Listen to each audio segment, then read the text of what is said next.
Hello friends, అందరికీ నమస్కారం. గీతమ్మ కథల ప్రపంచానికి స్వాగతం. నేను గీతావాణి. ఇప్పుడు మనం గంటి వెంకటరమణ గారి సిద్ధార్థ 5వ భాగంలోకి ప్రవేశించాం. ఆలకించండి. ఎప్పుడు ఎలా జరగాలో అది విధి నిర్ణయం. జరిగే తీరుతుంది. ఒక్కొక్కప్పుడు ఆనందదాయకమైన విషయాలే మరో సందర్భంలో అంతులేని పీడ మాదిరి అనిపిస్తాయి. తొలి వలపు, తొలి చూపు, ఇవి ప్రతి వ్యక్తి అమృత ఘడియల మాదిరి గుర్తుంచుకునే విషయాలు. కుముదిని ప్రొద్దున్నుంచి మంచినీళ్ళైనా ముట్టుకోలేదు. కాఫీ అంటే ప్రాణం పెట్టే ఆమె కాఫీని చూస్తూనే వెనక్కి వెళ్ళిపోయింది. మొహమంతా పీక్కుపోయి చెంపలు లోతుకుపోయాయి. 2 రోజుల్లోనే టైఫాయిడ్ వంటి పీడిత జ్వరం వచ్చిన దానిలా తయారైంది. ఆమె తలకి నూనె రాసుకోలేదు. స్నానం చేసి పాత చీర కట్టుకుంది. మొహాన నిర్లక్ష్యంగా బొట్టు పెట్టుకుంది. కళ్ళు దైన్యంగా ఉన్నాయి. పూజా మందిరంలో దేవుడి ముందు మోకరిల్లి నిశ్శబ్దంగా కన్నీరు కారుస్తోంది. కుముదా, కుముదా, ఇటు రాబోయ్. సిద్ధార్థ కేకకి ఆమె ఉలిక్కిపడి చీర సరిచేసుకుని కళ్ళు తుడుచుకుని లేని నవ్వుని మొహం నిండా పులుముకుని బయటకొచ్చింది. హరే, ఏం చేస్తున్నావు? నాకు సాక్స్ కనిపించలేదు అన్నాడు. అతని వైపు ప్రేమగా చూస్తూ అంది. మరీ చిన్న పిల్లాడివైపోతున్నావు. ఉతికిన బట్టలు ఉన్న చోటే అవి ఉంటాయి. కొంచెం శ్రద్ధగా వెతికితే కనిపించవా? హోహో, అతను గట్టిగా నవ్వాడు. ఇదిగో చూడు కుముదా, నువ్వు లేని 5 ఏళ్ళు నా పాటలేవో నేను పడ్డాను. ఇప్పుడు భార్యవి నువ్వున్నావు. నాకేం పని వెతికేందుకు? వెతికి తెచ్చిపెట్టు. దొరగారికి అధికారం కూడా వచ్చేసింది. ఇందుకే కదా నానా పాటలు పడ్డాను. చాలా మంచి పని చేసావు సిద్ధు. రేపటి నుంచి నువ్వు అలా సతాయిస్తే నేను తేలేను. ఏమో, నువ్వు మరీ చిన్నపిల్లాడివి. నీకసలు నా గురించి శ్రద్ధ లేదు. కుముదా? సిద్ధార్థ తెల్లబోయాడు. నేను నిన్ను నొప్పించానా? I'm sorry Kumuda. నేనే ఉతుక్కుంటానులే. నీకు ఈ పనులు చెప్పను, సరేనా? హరే, కుముదిని అతని పక్కకొచ్చి కూర్చుంది. అతని మోకాళ్ల మీద చేతులు వేసి తొడ మీద తలవాల్చింది. ప్రొద్దున్నే ఇదేమిటి ఇలా కట్టేస్తున్నావు? సిద్ధు, చెప్పు కుముదా, నీకేం కావాలి? పిల్లల్ని చూడాలనుందా? చెప్పు. మెడ్రాస్ వెళ్ళి చెక్కుమని తొందరగా వచ్చేద్దాం మళ్ళీ.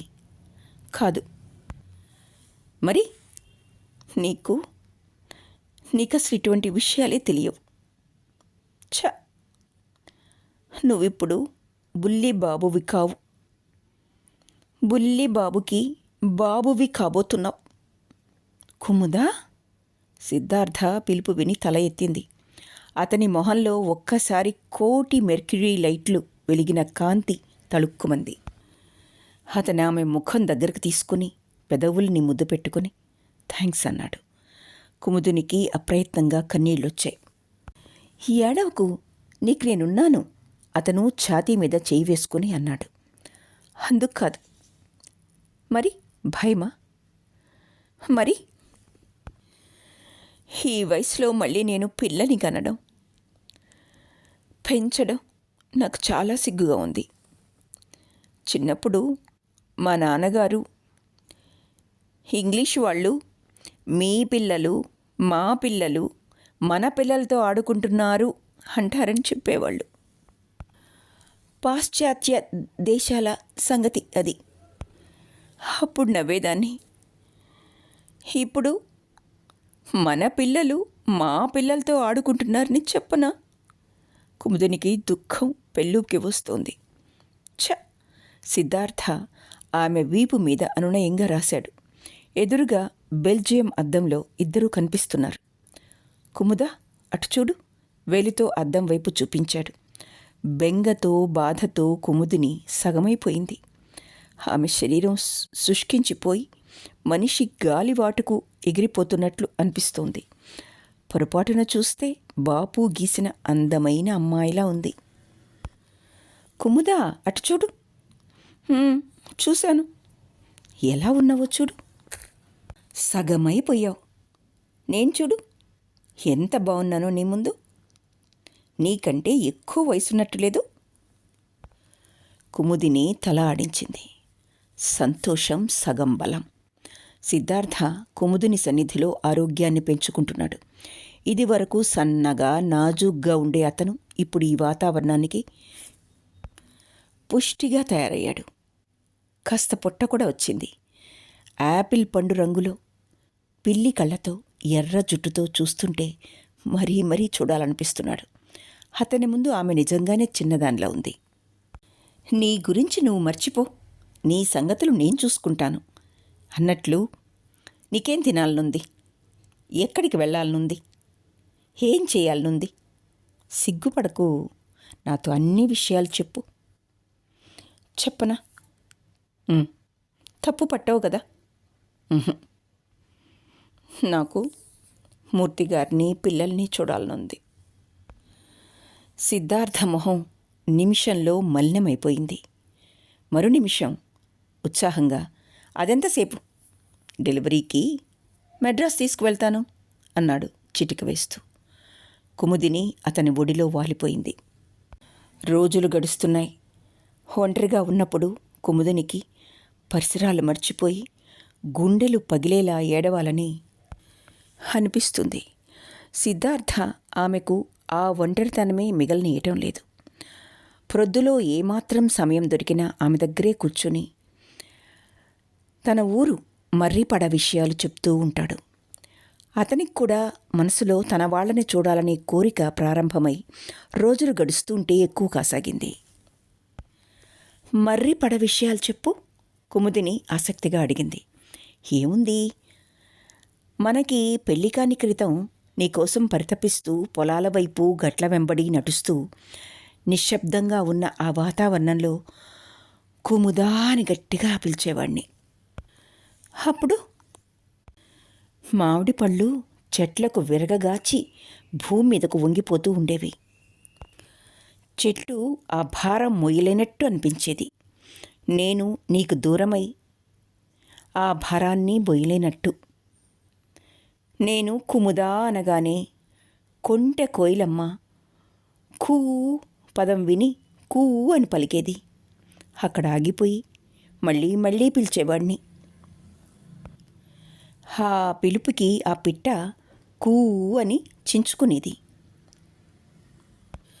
ఆ కోయిలే కుముద అనుకునేవాణ్ణి.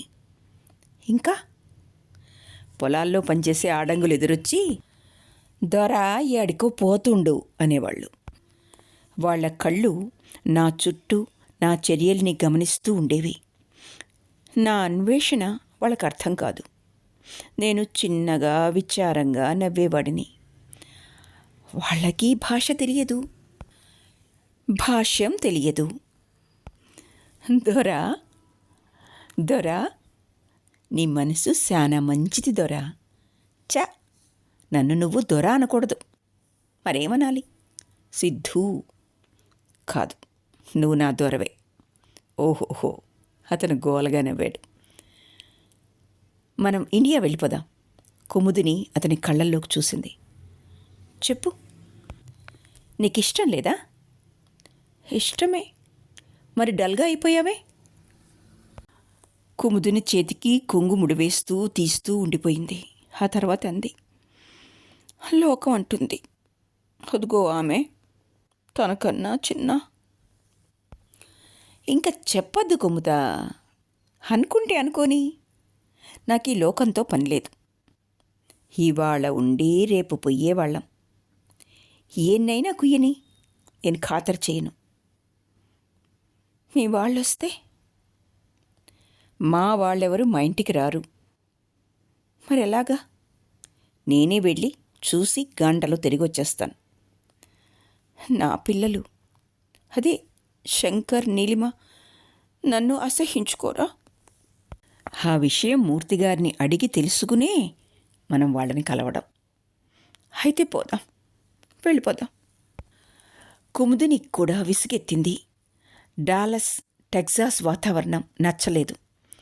తేమగా ఉండే ఈ వాతావరణం ఆమె మనసుకి ఏమాత్రం ఉత్సాహం ఇవ్వదు.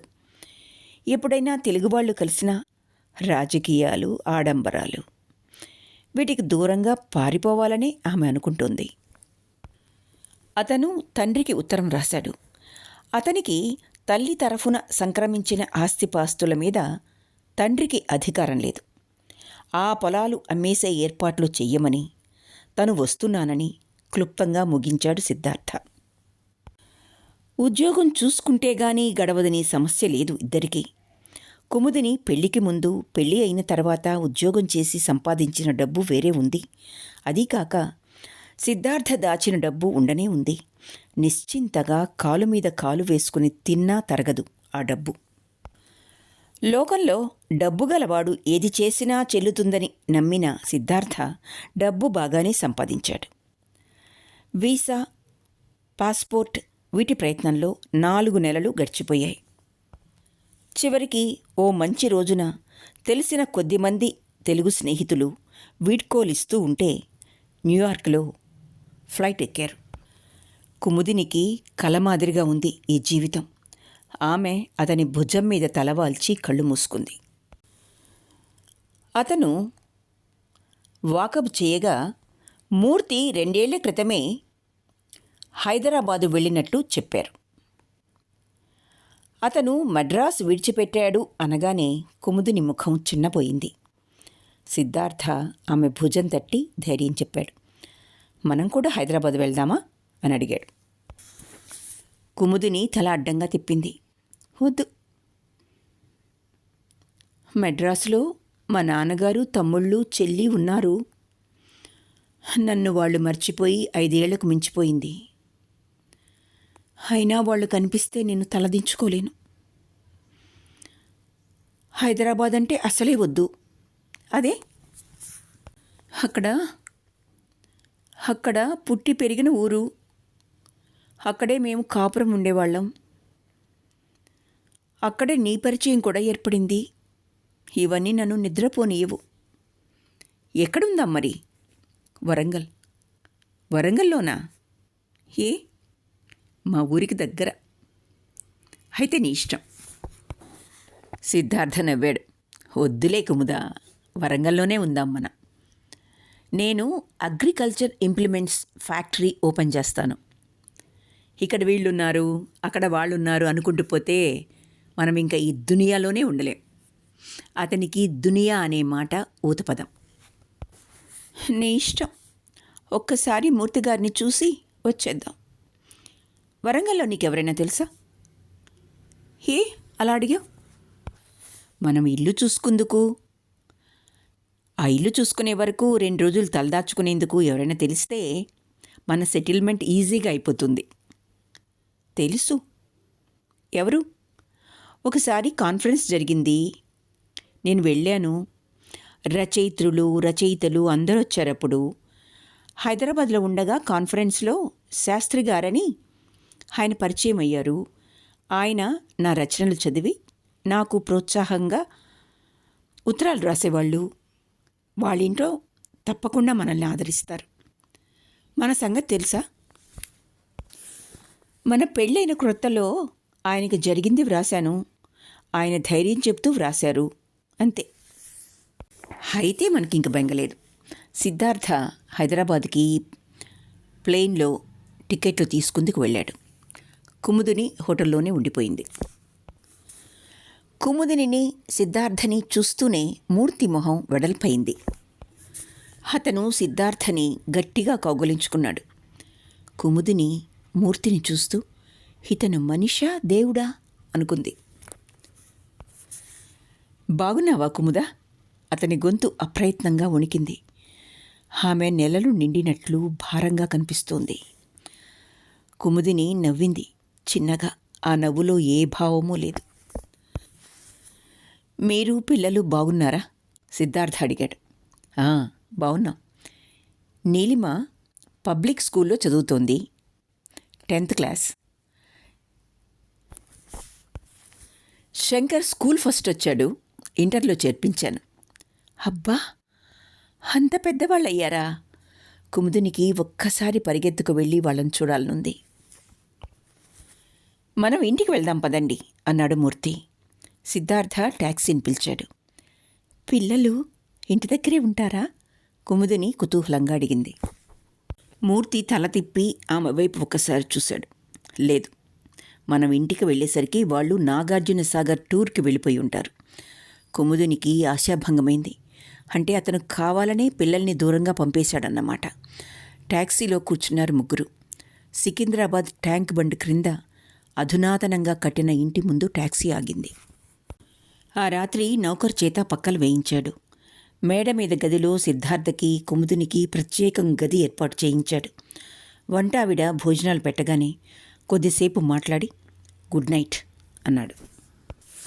సిద్ధార్థతో మేడ మీదకు వెళ్లాలంటే కుముదినికి తల తీసివేసినట్లయింది. ఆమె మెట్లెక్కుతూ అనుకుంది, ఈ ఇంటికి, ఈ వ్యక్తికి, తనకి ఏం సంబంధం ఉన్నదని. తగుదునమ్మా అంటూ వచ్చింది. ఏ బంధం ఇలా వచ్చేలా చేసింది? భగవంతుడా, ఈ సిగ్గుమాలిన పని నేనెలా చేయగలిగాను? ఇందులో సిగ్గుపడవలసిందే ఉంది. అతన్ని ప్రేమించి పెళ్లి చేసుకున్నావు. నీ పిల్లల కోసం వచ్చావు. ప్రపంచంలో ఎంతోమంది స్నేహితులుంటారు. అంతమంది స్నేహితుల్లో మూర్తిని స్నేహితుడిగానైనా సరిపెట్టుకోలేవా?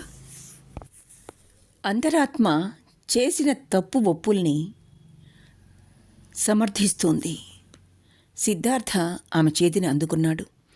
భారంగా ఉన్న కుముదినికి ఈ ఇంటి భారాన్ని పూర్తిగా తన నెత్తిన పెట్టుకున్నట్లు అనిపించింది.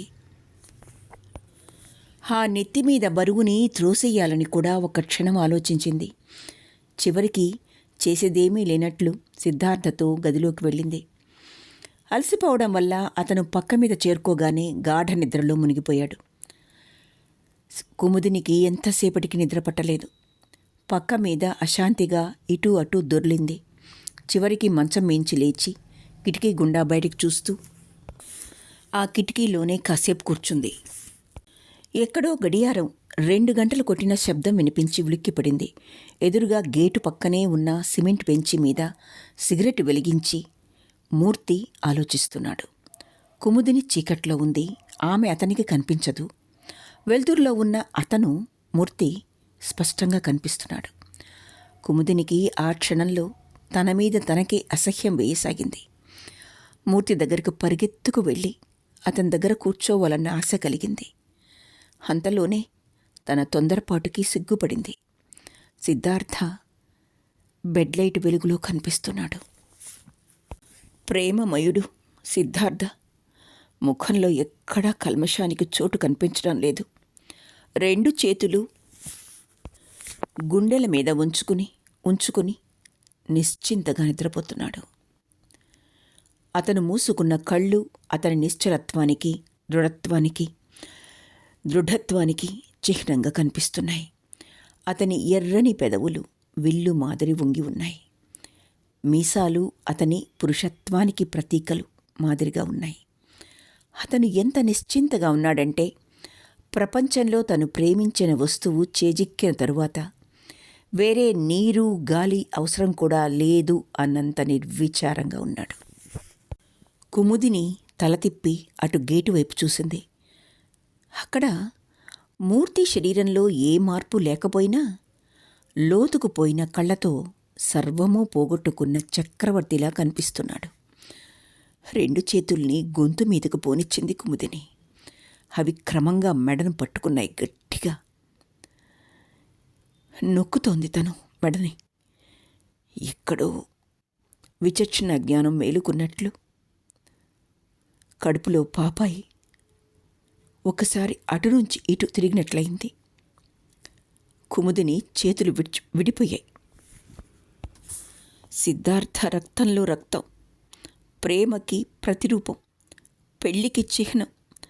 అతడి ప్రాణంలో ప్రాణాన్ని తను రూపుమాపేందుకు తనకెక్కడిది అధికారం? ఆమె నెమ్మదిగా లేచి వెళ్ళి సిద్ధార్థ ప్రక్కన చోటు చేసుకుని పడుకుంది. అంతటితో భయం, బెంగ ఆమెకు దూరం కాలేదు. ఆమె అతన్ని వాటేసుకుంది. పక్కలో కుముదిని కదలగానే సిద్ధార్థ ఇటు జరిగి ఆమెను గుండెల్లో చేర్చుకున్నాడు. మేం వెళ్ళిపోతున్నాం అన్నాడు సిద్ధార్థ మర్నాడు మూర్తితో. మూర్తి పరధ్యానంలో ఉండి వినిపించుకోలేదు. సిద్ధార్థ మరోసారి అన్నాడు, అప్పుడే? మరో 2 రోజులు ఉండండి, నాకేం అభ్యంతరం లేదు. ఇక్కడ నాకు తెలిసిన లేడీ డాక్టర్ ఉన్నారు, ఆమె క్లినిక్లో చూపించుకోండి. కావాలంటే అక్కడే నర్సింగ్ హోంలో చేర్పించుకోవచ్చు. సిద్ధార్థ ఇబ్బందిగా చూశాడు. మీకు ఇష్టమైతేనే మూర్తి అన్నాడు. అసలు కుముద పిల్లల్ని చూడాలని ఎంతో అనుకుంది. మీరు వాళ్ళని చూపిస్తారని అనుకున్నాం. మూర్తి దీర్ఘంగా నిట్టూర్చాడు. పిల్లలు పెరిగి పెద్దవాళ్ళయ్యారు. కుముద ఇక్కడే ఉందని వాళ్ళకు తెలియదు. సడన్గా మీ ఫోన్ కాల్ అందింది. పిల్లలకి నచ్చ చెప్పేందుకు కూడా అవకాశం లేకపోయింది. మా రాధ కూడా లేదు. ఉంటే పిల్లలకి ఆమె చెప్పేది. సిద్ధార్థ ఉలిక్కిపడ్డాడు. రాధ ఎవరు అని అడగాలనుకున్నాడు, కానీ నోరు పెగల్లేదు. మేము వెళ్ళి వస్తాం మరి. మీ సహాయాన్ని స్నేహాన్ని మర్చిపోం అన్నాడు. మూర్తి వంటావడిని పిలిచాడు. ఆమె ముత్తైదువు. ఆమె చేత ఖరీదైన చీర పెట్టించాడు. కుముదిని వంగి నమస్కరించింది. ట్యాక్సీని పిలుచుకొచ్చాడు. నౌకరు ట్యాక్సీ మలుపు తిరిగే వరకు చెయ్యి ఊపుతూనే ఉన్నాడు. మూర్తి అతన్ని వెనుదిరిగి చూస్తూనే ఉంది కుముదిని. మూర్తి కనుమరుగయ్యాక సిద్ధార్థ కుముదిని తన వైపు తిప్పుకున్నాడు. కుముదిని కళ్ళల్లో నీళ్లు నిలిచాయి. ఆమె నిశ్శబ్దంగా కళ్ళు తుడుచుకుంది. ట్యాక్సీ వరంగల్ రోడ్డు మీదకి ప్రయాణం చేస్తోంది. సిద్ధార్థ ఆమె చుట్టూ చేతులు వేశాడు. ట్యాక్సీ సిటీ లిమిట్స్ దాటాక వేగం హెచ్చింది. వరంగల్లో శాస్త్రిగారి సహాయంతో స్థిరపడ్డారు కుముదిని, సిద్ధార్థ. కుముదినికి ఆడపిల్ల పుట్టింది. మూర్తి దగ్గర నుంచి ఉత్తరం వచ్చింది. కుముద, నీకు శుభం కలగాలి. పిల్లల్ని నీకు దూరం చేయాలన్న పాడు ఆలోచన నాకు లేదు. వాళ్ళంతటి వాళ్ళయ్యాక ఏ పరిస్థితిలో తల్లి మరొకరిని పెళ్లి చేసుకుందో అర్థం చేసుకోగలగాలి. ఒకళ్ళని చెప్పినవి నీతి బోధలు అనిపిస్తాయి. నీతి అనేది స్వతహాగా జన్మతో రావాలి. నేను నేర్పితే నేర్చుకుంటారు పిల్లలు, కానీ నాకిష్టం లేదు. పాఠాలు వల్లెవేసినట్లు పిల్లలు ఎవరో చెప్పిన నీతి సిద్ధాంతాలని ముక్కున తగిలించుకోకూడదు. ప్రాజ్ఞులయ్యాక విచక్షణ జ్ఞానం వాళ్ళకే వస్తుంది. సర్వదా నీ శ్రేయస్సును కోరే నీ స్నేహితుణ్ణి నేను. నీకు మగపిల్లడు కలగాలని భగవంతుణ్ణి ప్రార్థిస్తున్నాను. ఆడపిల్లలతో చిక్కులు రాకూడదు. ఇటువంటి సందర్భాల్లో అది వ్యక్తుల పాలిట శాపం కాకూడదు. సిద్ధార్థ వెలకట్టలేని వ్యక్తి. నిన్నుగా కోరుకున్న అతనికి దయచేసి నా ప్రసంగం, పిల్లల సంగతి గుర్తు చేయకు. అతని జీవితంలో ఇవి అడుగడుగున అపశృతులు కాకూడదు. ఈ సమయానికి నువ్వు నీ పరిధిలో బిగించుకుపోవాలి. నిన్ను ఆత్మన ప్రియ స్నేహితురాలిగా తలచే స్నేహితుడు మూర్తి. మూర్తి ఉత్తరం అందిన మర్నాడే ఆడపిల్ల పుట్టింది. అతను వ్రాసిన ఉత్తరం ఎన్నోసార్లు చదువుకుంది కుముదిని. ఆ ఉత్తరం ఆమెకు ఇంచుమించు జపమాలలా అయిపోయింది. ఆడపిల్ల, ఈ మాట చాలాసార్లు అనుకుంది. మూర్తి ఎంతో భవిష్యత్తు ఆలోచించే వ్రాశాడు ఆ మాట. ఆ ఉత్తరం సిద్ధార్థకి ఇచ్చింది. అతను నవ్వాడు. పోన్లే కుముద, ఆడపిల్ల పుట్టిందని అడవిలో వదులుకుంటామా? ఎలా జరగాలో అది జరక్క మానదు. నువ్వు ధైర్యంగా ఉండు.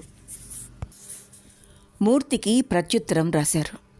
ఆ తర్వాత అతనికి ఆ ఇంటికి మధ్య ఉత్తరాల వరవడి, రాకపోకలు, ఫోన్ కాల్సు తగ్గాయి. రోజులు గడుస్తున్నాయి. పిల్లలు పెద్దవుతున్నారు. పెద్దలు వృద్ధులవుతున్నారు. వృద్ధులు కనుమరుగవుతున్నారు. కుముదిని పసిపిల్లని తీర్చిదిద్ది ఫాతిమా స్కూలుకు పంపేంత పెద్దదాన్ని చేసింది. 7-8 క్షణాల్లో గడిచిపోయాయి. ప్రపంచంలో చాలా మార్పులే వచ్చాయి. శంకర్ కాకతీయ మెడికల్ కాలేజీలో ఎంబీబీఎస్ చదువుతున్నాడు. ఆడపిల్ల నీలిమకి చదువు బీఎస్సీతో అపుచేయించాడు మూర్తి. ఈ విషయాలు ఎప్పటికప్పుడు కుముదిని వినినా వినకపోయినా సిద్ధార్థ చెప్తూ ఉన్నాడు. సిద్ధార్థ పాపకి సంఘమిత్ర అని పేరు పెట్టాడు. ఇదేం పేరు సిద్ధు? నీ పేరు చిత్రమే, నీ పాప పేరు చిత్రమే అంది కుముదిని. నా పేరు, నేను బౌద్ధ భిక్షువుని కావాలని మా నాన్నగారు పెట్టారు. ఆయన కోరిక సగం తీరింది. అదెలా? భిక్షువు అన్న తర్వాత ఏ భిక్షువైతేనే నేను ప్రేమ భిక్షువుని. హోహోహో అంటూ నవ్వింది కుముదిని. ఆ నవ్వు కూడా సిద్ధార్థే నేర్పించాడు. మరి సంఘమిత్ర పేరు, అదేం పేరు? మేమంతా బౌద్ధ మతానికి వారసులం. అంటే మీకు శాఖ, వర్ణం, జాతి భేదం లేవన్నమాట. Well said. You are perfectly correct. అంతేకాదు, సంఘమిత్ర అంటే మనం 2 కాదు. సంఘమిత్ర అంటే మనం 2 కాదు, మొదట ముగ్గురం కలిసి 2గా మారాం. ఈ సంగమానికి పాప మిత్రురాలు. చాలా నేర్చుకున్నావు. కుముదిని అప్రయత్నంగా అతని తల మీద జుట్టు చెల్లా చెదురు చేసింది. ఎప్పుడైనా ముద్దుస్తే స్టూడెంట్స్ని ఆమె అలాగే చేసేది. సిద్ధార్థ చటుక్కున తల ఎత్తాడు. నో, నేను నీ భర్తని. కుముదిని ఉత్సాహం నీరుగారిపోయింది. ఆమె తల వెంట్రుకలు చాలా మట్టుకు తెల్లబడిపోయాయి. అతని జుట్టు ఒత్తుగా ఇండియాకు వచ్చాక నల్లబడి తుమ్మెద రెక్కల మాదిరి అంటారు, అలాగే తయారైంది. అతని ముఖంలో ఎక్కడా ముడతలే లేవు. ఆమె మొహం వయసును దాచలేకపోతోంది. తెల్లబడిన వెంట్రుకల్ని స్పెషల్గా తయారు చేయించిన ఖరీదైన మందుతో డైయింగ్ చేయిస్తున్నాడు సిద్ధార్థ. కుముదినికి అప్పుడప్పుడు ఎంతో ఆరాటం కలుగుతుంది. సిద్ధార్థ ఆమెను రోజులు గడుస్తున్న కొద్దీ ఏళ్ళు దిగిపోయినట్లు చూస్తుండడం చిత్రంగా అనిపిస్తుంది. ఆమె అతను బయటికి పంపడు. తనతో బాటే తను ఎక్కడికి వెళ్ళినా తీసుకువెళ్తాడు. ఆమె కాలక్షేపానికి ఉద్యోగం చేస్తానంటుంది. అతను మొదట సరే అన్నాడు. ఆ తర్వాత వద్దు అని ఖచ్చితంగా చెప్పేశాడు. ఇద్దరు ఆడవాళ్లు కలిసినప్పుడు మొదట పలకరింపులతో ప్రారంభమైన ముచ్చట్లు క్రమంగా నీటి వేగం పెరిగినట్లు పెరిగిపోయి నగలు, నాణ్యాలతో దొర్లి తరువాత ఇరుగమ్మ పొరుగమ్మల మీద ధ్వజం ఎత్తి పరిహాసం చేసి కడుపు నింపుకోవటంతో ఆ రోజుకి ఆ ప్రసంగాలు ఆఖరు కావడం అతను చాలాసార్లు గమనించాడు. భర్తలు ఉద్యోగాలకి వెళ్ళగానే బాతాఖానీ పేరుతో ఒక ఇంట్లో చేరి వాళ్ల మీద వీళ్ళు, వీళ్ల మీద వాళ్ళు చెప్పుకుని అన్నం నీరు కూడా మానేసి కబుర్లతో సంతోషపడిన వ్యక్తుల్ని చూశాడు. పైసా ఆర్జన లేకపోగా భర్త తెచ్చింది తింటూ నయా పైసా విలువ చేయని కబుర్ల కాకమ్మలంటే అతనికి చిరాకు. ఈ జాడ్యం స్త్రీలలోనే ఎక్కువని అతని గట్టి నమ్మకం. అందుకే ఇంటి నిండా పుస్తకాలు కొని లైబ్రరీ ఏర్పాటు చేశాడు. ఇంటింటా గ్రంథాలయం పుస్తకాలు తెప్పించి కుముదినితో సాహిత్య సేవ చేయిస్తున్నాడు. సినిమాకి వెళ్ళినా, షికారుకు వెళ్ళినా సిద్ధార్థతోటే వెళ్ళాలి. అతను ఆంక్ష విధించలేదు, కానీ కుముదిని అతని ధోరణికి అలవాటు పడిపోయింది. ఆమె అతను గీటు గీయకపోయినా దాన్ని దాటదు. అతని కనుసన్నల్లో మెలుగుతూ అతని ఆజ్ఞ మేరకు బద్ధురాలై ఉంటుంది. ఆమె గడపలో కాలు పెట్టినప్పుడు ఎన్నోసార్లు విన్నది తన గురించి చెప్పుకోవడం. తన గురించి ఆ తర్వాత ఏమని చెప్పుకుంటారో ఆమెకు తెలుసు. తెలిసిన విషయమే అయినా మరొకరి నోటి నుంచి వినిపించే ఏ మాటలు విని గుండె ధైర్యం కుముదినికి లేదు. అందుకే సిద్ధార్థ నీడలో తలదాచుకోవడం వరకే ఆమెకు తెలిసిప్పుడు. అందమైన ఇల్లు వరంగల్ మెయిన్ రోడ్డు మీద కట్టించాడు సిద్ధార్థ. అతని ఇండస్ట్రీ 3 పువ్వులు 6 కాయలు మాదిరుంది. అతను తన ఇండస్ట్రీలో తయారైన పరికరాల్ని విదేశాలకు పంపుతున్నాడు. ఒక విధంగా డబ్బులో మునిగి తేలుతున్నాడు. భార్య పొరపాటున కూడా ఇలా ఎందుకు జరిగింది అనుకునేందుకు వీల్లేకుండా చూసుకుంటున్నాడు. కుముదిని అతని భుజం మీద వాలిపోయి, మీరెంత మంచివారు అంది. అతను ఉలిక్కిపడ్డాడు. ఇదేమిటి ఇవాళ క్రొత్తగా పిలుస్తున్నావు? కుముదిని ముఖం కృతజ్ఞతతో సంతోషంతో వెలిగిపోతోంది. నేను మీతో ప్రేమ కోసం వచ్చేశాను. అది అంతకంతకు ఎక్కువై వెగటు పుడుతుందేమో అనుకున్నాను. కానీ తినగా వేము మాదిరి తీయగా ఉంది. పాప పెద్దదవుతోంది. దాని ఎదుట నిన్ను నువ్వు సిద్ధార్థ అలా అని పిలవాలని లేదు. ఓ, అతను చిత్రంగా కళ్ళు తిప్పాడు. చిన్నగా నవ్వి ఆమె బుగ్గ మీద చిటిక వేసి దగ్గరకు తీసుకున్నాడు. అతనికి జీవితం వడ్డించిన విస్తరి మాదిరి ఉంది. ఆమె నున్నటి చెంపల మీద ముద్దు పెట్టుకున్నాడు. కొందరు వ్యక్తులు ప్రేమించి విఫలమైతే భగ్న హృదయులవుతారు. మరికొంతమంది ప్రేమను పొందితే రోజులు గడిచిన కొద్దీ సంసార తాపత్రయంలో పడి జీవితాన్ని దూరం చేస్తూ ఉంటారు. సిద్ధార్థ మాత్రం చిత్రమైన వ్యక్తి. అతనికి కుముదిని సాన్నిహిత్యం నిత్య యవ్వనం మాదిరి ఉంది. కుముదినికి ఈ 8-9 సంవత్సరాల కాలంలో బంధువులు లేరు, ఆత్మీయులు లేరు, స్నేహితులు అసలే లేరు. ఒక విధంగా ఆమె సమాజానికి దూరమై ఒంటరిగా అడవుల్లో ప్రయాణం చేస్తున్నట్లుంది.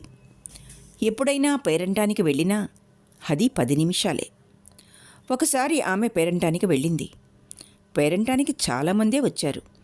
పిలిచిన ఆమె కుముదిని మొహాన కుంకుమ పెడుతుంటే పక్కనే ఉన్న పెద్ద మనిషి చేతికివ్వు అంది. ఆ గృహిణి తెల్లబోయి చూసింది. బొట్టు మీద బొట్టు పెట్టకూడదు. కుముదిని నిర్ఘాంతపోయింది. వెళ్ళిన పని పూర్తి కాకుండానే మధ్యలో వచ్చేసింది.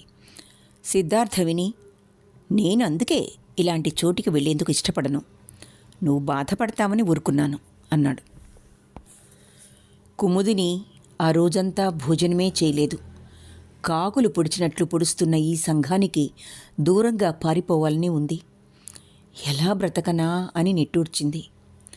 సంఘమిత్ర స్కూల్ నుంచి పరిగెత్తుకొచ్చింది. కుముదిని మెడ చుట్టూ చేతులు వేసి, మమ్మీ, ఇవాళ మా స్కూల్కి అన్నయ్య వచ్చాడమ్మా అంది. బట్టలు మడతలు పెడుతున్న కుముదిని కనుబొమ్మలు ముడివేసింది. ఎవరు? అన్నయ్య? ఎవరతను అని అడిగింది. శంకర్ మమ్మీ, మెడికల్ కాలేజీలో చదువుతున్నాడు. కుముదిని అదిరిపడింది. తన వెనక నిల్చున్న కూతుర్ని 2 చేతులు పట్టుకుని ముందుకు లాక్కుంది. ఏమన్నాడు? మన ఇంటికి వస్తానన్నాడా? నిన్నెత్తుకున్నాడా? ఏమైనా అడిగాడా? శంకర్ ఏమన్నాడు అని అడిగింది. బాగున్నావా అన్నాడు. నువ్వు నా చెల్లివి అన్నాడు. మమ్మీ బాగుందా అని అడిగాడు. కుముదిని కూతుర్ని అమాంతం 2 చేతులతో పైకి లేవనెత్తి ముద్దు పెట్టుకుంది. ఆమె మనసు సంతోషంతో ఉక్కిరిబిక్కిరవుతోంది. కూతుర్ని వంట ఇంట్లోకి తీసుకువెళ్ళి మిఠాయి పెట్టింది. వేళకాని వేళ తల్లి మిఠాయి పెట్టడం సంఘమిత్రకి వింతగా ఉంది. తల్లి వైపు వింతగా చూసింది. కుముదిని గది గుమ్మం దాటి ఇంటి ముందున్న లాన్లో కాళ్ళు చాచుకుని కూర్చుంది. సిద్ధార్థ కారు హారన్ విని ఆమె లేచి నిల్చుంది. అతను కారు గ్యారేజ్లో పెట్టి లోపలికి రాగానే అతని మెడ చుట్టూ చేతులు వేసింది. సిద్ధార్థ ఆమె వైపు కుతూహలంగా చూశాడు. Good news, very good news. ఆమె కళ్ళు పరవశంగా మూతలపడుతున్నాయి. ఏ న్యూస్ అబ్బా, నిన్నింత మైమరిపించింది? ఈరోజేమైందో తెలుసా? సంఘమిత్ర స్కూల్కి శంకర్ వచ్చాడుట. శంకర్ నన్ను అడిగాడుట. సిద్ధార్థ మొహం క్షణంలో కళతప్పినట్లయింది. అతను యథాస్థితికి వచ్చేందుకు 2 నిమిషాలు పట్టింది. కానీ కుముదిని ఈ విషయం గమనించలేదు. ఆమె ఇంకా చెప్పుకుపోతూనే ఉంది. మూర్తిగారు చెప్పినట్లు ఏదో ఒక రోజున పిల్లలు నన్ను తప్పకుండా అర్థం చేసుకుంటారు. మన పిల్లలందరూ కలిసి ఉంటే నాకంతకంటే ఏం కావాలి? సిద్ధార్థ వినిపించుకోవడం లేదు. ఈ మాతృప్రేమ ఎంత చిత్రమైనది. పిల్లల కోసం నా కడుపులో పేగులన్నీ నరకం అనుభవించాయి. ఒక్కో రాత్రి ఆ ఆరాటం ఆకాశాన్నంటినట్లుండేది. నిద్ర రాక, తిండి తినక ఎన్నో రోజులు సిద్ధార్థకి విషయం చెప్పకుండా గడిపేసింది. ఇన్నాళ్లకు తన పిల్లలు తనని సానుభూతితో అర్థం చేసుకున్నారని తెలియగానే ఆమెకు పండుగ మాదిరి ఉంది. సిద్ధార్థ అడుగులు భారంగా ముందుకు పడుతున్నాయి. ఇన్నాళ్ళు మోసిన ఈ శరీరాన్ని ఇప్పుడు ఈ కాళ్ళు మోయలేకపోతున్నాయి. అతను శరీరంలో ఎక్కడా ఓపికే లేనట్లు అడుగులో అడుగు తీస్తూ వేస్తూ ముందుకు నడిచాడు. విన్నారా మీరు? అతని దగ్గర నుంచి ఎటువంటి సమాధానం రాకపోయేసరికి అతని భుజం మీద చేయి వేసి గుచ్చి పట్టుకుంది. అతను చటుక్కున ఆగిపోయాడు. ఆమె అతని ముఖంలోకి చూసింది. సిద్ధార్థ మొహం ఎన్నడూ లేనంత చిత్రంగా మారిపోయి ఉంది. ఆమె అతని ముఖంలో ఇటువంటి మార్పు ఎన్నడూ చూడలేదు. ఉన్నట్లుండి ఆ కళ్ళల్లో తేజస్సు కరిగిపోయినట్లు ఉంది. ముఖంలో నీలి నిడలు క్రమ్ముకొని ఉన్నాయి. అదేమిటి అలా ఉన్నారే? ఒంట్లో బాగలేదా? కుముదిని కంగారుగా అతని మెడ మీద చేయి వేసి చూసింది. అతను ఆమె చేతుల్ని పక్కకు జరిపి లోపలికి వెళ్ళిపోయాడు. ఇన్నేళ్ల కాలంలో అతనికి గట్టిగా తలనొప్పి రావడం కూడా కుముదిని ఎరగదు. ఆమెకు నిలబడే ఓపిక లేనట్లయింది. అతని వెనకే ఆమె అతను ఉన్న గదిలోకి వెళ్ళింది. అతను బూట్లైనా విప్పకుండా మంచం మీద పడుకున్నాడు. అతని కళ్ళు మూసి ఉన్నాయి. ఊపిరి పీల్చడం చాలా వేగంగా జరుగుతోంది. కుముదిని అతని పక్కనే చోటు చేసుకుని కూర్చుంది. అతని ఛాతీ మీద చేయి వేసి సిద్ధు అని పిలిచింది. 2 సార్లు పిలిచాక అతను ఆమె వైపు కళ్ళు తెరిచి చూశాడు. సిద్ధు, ఒంట్లో బాగులేదా? కుముదిని కళ్ళల్లో దైన్యం ఉట్టిపడుతోంది. అతను ఒక్కసారి మంచం మీద లేచి కూర్చుని ఆమె భుజం మీద చేయి వేశాడు. మరుక్షణం ఆమె తన నుంచి పారిపోతుందేమో అన్న భయంతో గట్టిగా కౌగులించుకున్నాడు. ఏమైంది సిద్ధు? కుముదా, నువ్వు నన్ను వదిలి వెళ్ళిపోకు ప్లీజ్. కుముదినికి చెంప మీద కొట్టినట్లయింది. సిద్ధు, ఆవేశంగా ఆమె ముఖంలో రక్తం పొంగుకొచ్చింది. రక్తనాళాలు ఉబ్బినట్లు స్పష్టంగా తెలుస్తోంది. ఎంత మాట అన్నావు? నేను నిన్ను వదిలి వెళ్ళిపోతానా? ఇదెందుకు తోచింది? ఎప్పుడు పడితే అప్పుడు ఎవరితో పడితే వాళ్ళతో వెళ్ళిపోయేందుకు? నేను బజార్ మనిషిని అనుకున్నావా? కుముదా, సిద్ధార్థ నీరు గారిపోయాడు. నేను నిన్ను అంత మాట అనగలనా కుముదా? నువ్వు నా ప్రియ బాంధవివి, ప్రేమమయివి, నా దేవతవి. నువ్వు నా కోసం చేసిన త్యాగం ముందు నేను నీకేం న్యాయం చేశాను? భర్తగా బాధ్యత తీసుకున్నాను. ప్రేమించిన స్వార్థంతో అపురూపంగా చూసుకున్నాను. నేను చేసిందంతే. మరి నువ్వు? కుముదిని చేతుల్లో ముఖాన్ని దాచుకుని వెక్కి వెక్కి ఏడవసాగింది. ఏడవకు కుముదా, ఏడవకు. నువ్వు ఏడిస్తే నేను చూడలేను. నన్ను చేసుకున్నాక నువ్వు పశ్చాత్తాపపడడం జరగకూడదు. మరి కుముదినికి ఇంత వయసు వచ్చినా అప్పుడప్పుడు అమాయకత్వం తొంగి చూస్తూ ఉంటుంది ఆమె ముఖంలో. మరి మీరు ఎంత మాట అన్నారు? నన్ను వదలకు కుముదా అంటే నేను మాటిమాటికి మిమ్మల్ని వదిలేస్తాననేగా. నా మీద మీకు నమ్మకం లేదు అనే అనుకోనా? చూడండి, ఒకప్పుడు మీ మీద ప్రేమతో అన్ని బంధాలని తెంపుకొని వచ్చేశాను. తిరిగి అటువంటి పనే చేస్తానని అనుకోవద్దు. మూర్తిగారిని నేను ప్రేమించలేదు. ఆయనకే నా మీద ప్రేమ కలిగింది. నన్ను పెళ్లి చేసుకుంటాను అన్నారు. నేను సరే అన్నాను. అప్పటికి ప్రేమ నిర్వచనం నాకు తెలియదు. ఆయన నా జీవితాన్ని కాపాడారు. ఆయన పట్ల గౌరవంతో, కృతజ్ఞతతో భక్తితో కాపురం చేశాను. ఆ తరువాత స్వార్థంతో కృతజ్ఞురాలనయ్యాను. కుముద, నన్ను చెప్పని.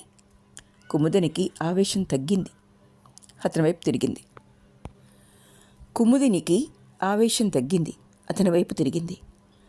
నీకు నీ పిల్లలు జ్ఞాపకం వచ్చారు. వాళ్ళు నిన్ను అర్థం చేసుకుంటున్నారు. కడుపు తీపి చంపుకుని ఇన్నేళ్ళు నా దగ్గరున్నావు. నీ పిల్లలు నీకు దగ్గరైతే నన్ను దూరం చేసుకుంటావేమో అనుకోవడం తప్ప, భయపడ్డం తప్ప. నన్ను విడిచి నువ్వు నీ పిల్లలు ఏకమైపోతే నా గతేం కాను. కుముదినికి నోట మాట రాలేదు. సిద్ధార్థ హంతు చిక్కటం లేదు. ఒకప్పుడు తల పక్కకు పెట్టి నిటారుగా నడిచి వచ్చి తన కళ్ళల్లోకి చూస్తూ గంటల తరబడి గడిపే అతనికి ఇతనికి ఎక్కడా భేదం కనిపించడం లేదు.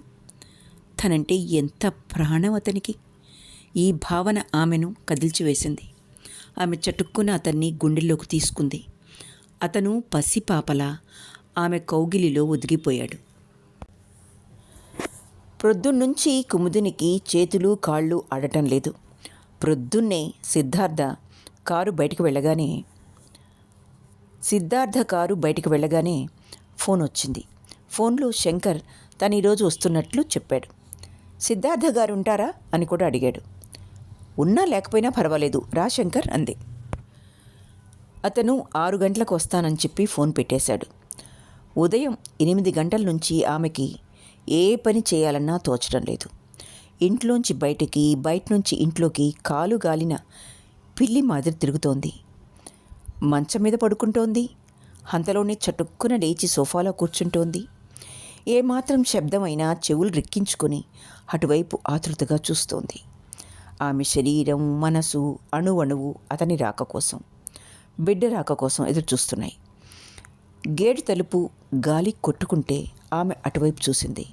ఇంచుమించు ఆ రోజంతా ఆమె కళ్ళు గేటుకే అతికించినట్లయ్యాయి. సాయంత్రం 6 గంటలు కాకముందే సిద్ధార్థ వచ్చేశాడు. అతనికి కాఫీ ఇచ్చి విషయం చెప్పింది. సిద్ధార్థ పూర్తిగా విని, చాలా సంతోషం, నాకు చూడాలనే ఉంది.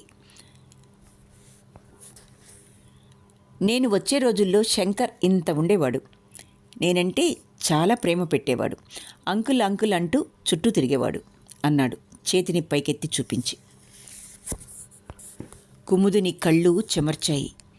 కాలప్రవాహంలో గతం కల కన్నా విచిత్రంగా మాయమైపోయింది. కాలప్రవాహంలో గతం కల కన్నా విచిత్రంగా మాయమైపోయింది. అప్పట్లో నీలిమని శంకర్ని చాలా ప్రేమగా చూసేవాడు సిద్ధార్థ. సిద్ధార్థ పొరపాటున ఎప్పుడైనా రానప్పుడు శంకర్, నీలిమ అతని కోసం వీధిలో కాపలా కాచేవారు. అతను పిల్లలు అలిగితే బ్రతిమాలి లోపలికి తీసుకొచ్చేవాడు. ఆ రోజులు ఎంతలో మారిపోయాయి. ఇద్దరూ గడిచిన రోజుల్ని గుర్తుకు తెచ్చుకుంటున్నారు. బయట స్కూటర్ ఆగిన చప్పుడైంది. కుముదిని చటుక్కున అటువైపు చూసింది. మూర్తే లోపలికొస్తున్న భ్రమ కలిగింది ఆమెకు. ముమ్మూర్తులా మూర్తినే పోలిన అతన్ని చూడగానే 2 నిమిషాలు గుండె కొట్టుకోవడం మానేసినట్లు అనిపించింది. సిద్ధార్థ అతనికి స్వాగతం చెప్పేందుకు అన్నట్లు బయటకొచ్చాడు. అడుగు ముందుకు వేసిన కుముదిని కళ్ళు బైర్లు కమ్ముతుంటే ఆధారం కోసం అన్నట్లు సిద్ధార్థని ఆనుకుని నిల్చుంది. అతను ఆమె స్థితిని అర్థం చేసుకున్నట్లు ఆమె భుజం మీద చేయి వేశాడు. నమస్తే అంకుల్. శంకర్ లోపలికి వచ్చి చనువుగా పలకరించాడు. సిద్ధార్థ అతన్ని దగ్గరికి తీసుకున్నాడు. శంకర్ 2 చేతులతో అతన్ని పెనవేసుకుని చెంపల మీద ముద్దు పెట్టుకున్నాడు. రావోయ్ శంకర్, లోపలికి రాకుండానే వీధిలో కుశలం అడిగినట్లుంది మా పని. అతన్ని సిద్ధార్థ చేయి పట్టుకుని తీసుకువెళ్ళాడు. కుముదినితో అంతవరకు శంకర్ మాట్లాడలేదు. అతనికి ఇన్నేళ్ల తర్వాత తల్లిని చూస్తుంటే ఎవరో అపరిచిత వ్యక్తిలా కనిపించసాగింది. ఏమని పలకరించాలో, ఏం మాట్లాడాలో అతనికి స్ఫురించడం లేదు. కుముదిని అతని వైపు తేరిపార చూసింది. ఒక్కసారి ఆమె మాతృ హృదయం ఎగిసిపడే జలపాతం మాదిరయింది. తను 9 మాసాలు మోసి కని కొన్నేళ్లు పెంచి ప్రేమ పేరిట స్వార్థంతో వాళ్ళ భవిష్యత్తుని వాళ్ళకే వదిలేసి ఎంత నిర్దాక్షిణ్యంగా వచ్చేసింది. ఆ వేళ తనకు సిద్ధార్థ కావాలనుకుంది. కానీ తన కోసం పిల్లలు ఏమైపోతారో అని ఆలోచించలేకపోయింది. తను ఎంత పరితపించిందో తన కోసం పిల్లలు అంతే పరితపించిపోతారనుకోలేదు. ఆ రోజులు ప్రేమ గుడ్డిది అన్న రీతిలోనే గడిచాయో, విధి విలాసం అన్నట్లు దొర్లిపోయాయో తెలియదు. మొత్తానికి ఆ రోజులు లేవు. ఆ పిల్లల్ని ఈ చేతులతో పెంచి పెద్ద చేసే యోగ్యత లేదు. శంకర్ సోఫాలో కూర్చున్నాడు.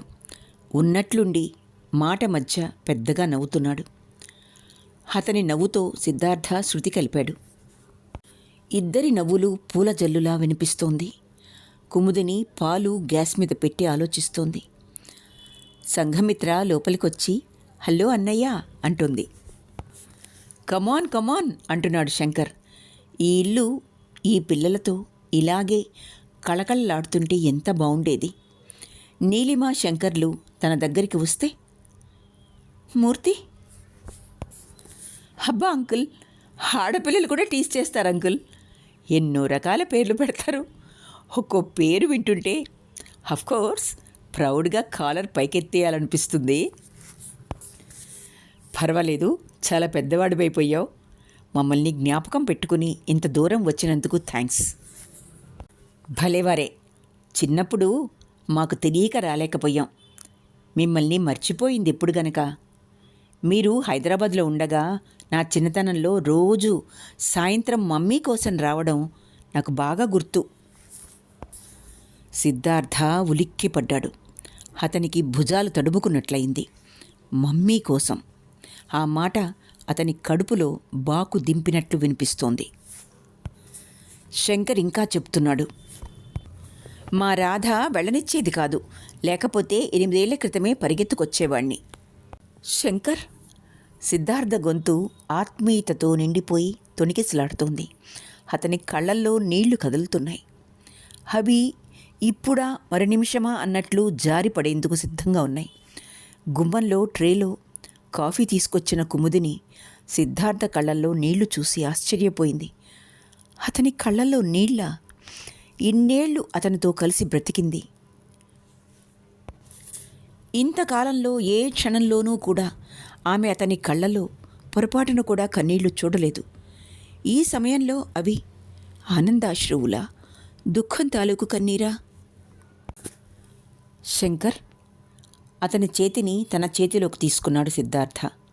నేను అనాలోచితంగానో యాదృచ్ఛికంగానో లేక విధివశాత్తు మీకు మీ అమ్మని దూరం చేశాను.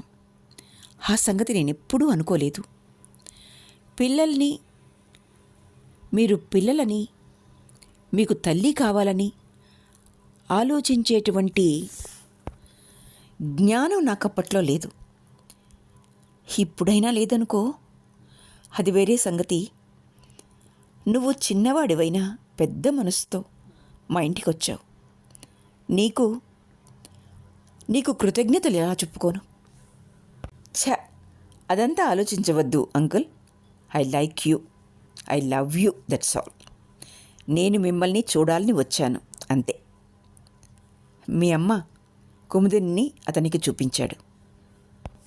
శంకర్ నవ్వి, మీకన్నా ముందే మమ్మీతో ఫోన్లో మాట్లాడాను. మమ్మీ రమ్మనగానే ఎప్పుడెప్పుడు వచ్చేయాలా అనుకుంటూనే చివరికి ఇప్పుడు రాగలిగాను అని. బాగున్నావా మమ్మీ అని అడిగాడు. కుముదిని నవ్వింది చిన్నగా. ఆమె నవ్వు ఆమెకే వింతగా ఉంది. ఎదిగిపోయిన కొడుకుని పరాయివాడిని చూస్తున్నట్లు దూరంగా కూర్చోబెట్టడం ఆమెకి ప్రాణాంతకంగా ఉంది. తల ఊపి తను అక్కడే కూర్చుంది. శంకర్ చాలాసేపు మాట్లాడాడు. అతని చేతులు నాజూగ్గా ఉన్నాయి. శరీర ఛాయ పూర్తిగా కుముదినిదే. మూర్తి రూపురేఖలు కనిపిస్తున్నా తల్లి పోలికలు కూడా ఉన్నాయి. అతను చేతులు తిప్పుతూ ఉంటే ఆ వ్రేళ్ళు పొడవుగా అందంగా కనిపిస్తున్నాయి. అతని ముఖంలో అమాయకత్వం, లేతదనం స్పష్టంగా కనిపిస్తున్నాయి. ఆమె కళ్ళు రెప్పవేయకుండా అతని వైపే చూడసాగింది. మీ నాన్నగారు బాగున్నారా చెల్లెలు బాగుందా? ఈ 2 ప్రశ్నలు వెయ్యాలని కుముదినికి తహతహలాడుతోంది. కానీ ఆమె ఆ పని చేయలేకపోయింది. ఎదిగిన కొడుకు, డాక్టర్ చదువుతున్న కొడుకు, అతని ముందు తల వంగిపోవలసిన పరిస్థితి అయింది. ఆమె పెదవి కదపలేదు. మా రాధ లేదండి, వట్టి చాదస్తం మనిషి. ఎవ్వరింటికి వెళ్ళనివ్వదు. ఎవ్వరి ఇంటికి వచ్చినా మమ్మల్ని అక్కడ ఉండనియ్యదు. కొత్త వాళ్ళు వస్తే దిష్టి తీసేస్తుంది. మమ్మల్ని తూకం వేసి పెంచిందంటే నమ్మండి. రాధ ఎవరు శంకర్? ఎన్నాళ్ల నుంచో తెలుసుకోవాలనుకున్న విషయం ఇప్పుడు సమయం వచ్చింది అడిగేందుకు సిద్ధార్థ అడిగాడు. మీకు తెలియదు కదూ, రాధ మా పిన్ని, మా నాన్నగారికి చెల్లెలండి. మేమే వరుస కరివేపాకు అనుకుని పిన్ని అని పిలిచేస్తున్నాం. ఆమె పలికేస్తుంది. భలే హ్యూమరస్గా మాట్లాడుతున్నావు శంకర్. ఇందులో హ్యూమరస్ ఏముంది అంకుల్? మా రాధకి మేమంటే చాలా ప్రేమ. ఒక్కోసారి రాధ అనే పిలుస్తాం. శంకర్ కొంచెంసేపు ఆగాడు. చేతికి ఉన్న వాచి చూసుకున్నాడు. హరే, చాలా పొద్దుపోయింది, ఈసారి త్వరగా వచ్చేస్తాను, చాలాసేపు ఉండొచ్చు అంటూ లేచాడు. భోజనం చేసి వెళ్ళు శంకర్, కుముదిని అంది. అప్పుడు అంటే చాలా ఏళ్ల క్రితం సిద్ధార్థ ఇలాగే ఉండేవాడు. ఇలాగే తలుక్కుమన్నట్లు వచ్చి వెంటనే వెళ్ళిపోయేవాడు. ఆ సిద్ధార్థని పట్టించుకోకుండా ఉంటే అంతలోనే నవ్వుకుంది. గాలి వాన వస్తే కథే లేదని ఇంత జరిగేదా? ఈసారికి వస్తాను మమ్మీ. అతను వెళ్ళిపోయాడు. శంకర్ వెళ్ళిపోయాక కుముదిని మనస్సు కటిక చీకటిని కౌగలించుకున్నట్లయింది. ఆ పిల్లడు తనవాడు. తను వాడి నెత్తిన చమురు పెట్టి అన్నం తినిపించే మొదటి వ్యక్తి. అటువంటిది ఏం బ్రతికిది? ఇలా ఎట్లా జరిగింది? భగవంతుడు ఆడిస్తున్నట్లు ఆడుతోంది తను. కుముదిని అచేతనంగా సోఫాలో కూర్చుండిపోయింది. సిద్ధార్థ ఆమె భుజం మీద చేవేసి టేక్ ఇట్ ఈజీ అన్నాడు అనునయంగా. సిద్ధార్థ వెనకే ఆమె వెళ్ళింది. సంఘమిత్రకి సిద్ధార్థకి భోజనాలు పెట్టి తను కాఫీ తాగి పడుకుంది. కంటి మీదికి ఎంతసేపటికి నిద్ర రాలేదు. అశాంతి ఆమె మనస్సుని కాల్చేస్తోంది. రక్తం సలసలా మరుగుతున్నట్లు బాధగా ఉంది. మనిషి కోసం మనిషి పడే ఆరాటం ఎన్ని మాటల్లో చెప్పినా సరిపోదు. ఆమెకు పిల్లల్ని చూడాలని, వాళ్లతో కొంతకాలం ఉండాలని ఉంది. సిద్ధార్థ మంచి నిద్రలో ఉన్నాడు. ఆమె బాధ మాటల్లో వ్యక్తం చేయలేనిది. ఏమాత్రం ఆలోచించకుండా అతన్ని లేపింది. అతను నిద్రలో ఉలిక్కిపడి లేచాడు. ఏం కావాలి అని అడిగాడు. కుముదిని అతని వైపు చూసింది. అతని నిద్ర మత్తు వదిలిపోయింది. చెప్పు. కొంతకాలం శంకర్ని, నీలిమని కనీసం 2 రోజులైనా మన ఇంట్లో ఉంచుకుందామండి. మూర్తిగారు ఒప్పుకుంటారా? మీరు అడగండి, నాదేముంది, తప్పకుండా అడుగుతాను. పడుకో, నిద్ర లేకపోతే జబ్బు చేస్తుంది అని అతను అటు తిరిగి పడుకున్నాడు. ఇక్కడితో గంటి వెంకటరమణ గారి సిద్ధార్థ 5వ భాగం పూర్తి అయింది. ఆలకించినందుకు ధన్యవాదాలు.